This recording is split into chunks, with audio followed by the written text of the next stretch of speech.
Welcome to the Learning Pines YouTube. We hope this video helps. You'll start by confirming your account and immediate environment. Sign into the Google account that should have access, then open the document link.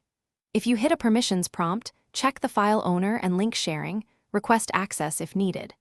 While you're at it, make sure your browser is up to date, disable conflicting extensions, and clear cache and cookies. This resolves many transient access errors. Once done, reload the document to see if the error persists. Now focus on permissions and environment isolation. If request access isn't enough, email the owner and have them add your specific account with viewer/editor rights. Shared drives may enforce organization policies, so confirm ownership location. If permissions look correct, open the same link in an incognito window or another browser to rule out extension conflicts.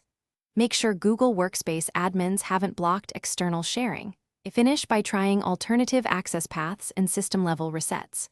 Check Google Workspace status for outages, then try opening the file from the Drive mobile app or via the Backup and Sync/Drive for desktop tool to bypass browser issues.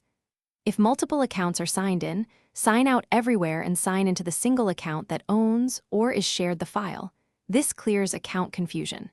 Troubleshooting tip: if you still can't access it, capture the exact error message and provide it to the file owner or admin for policy-level debugging.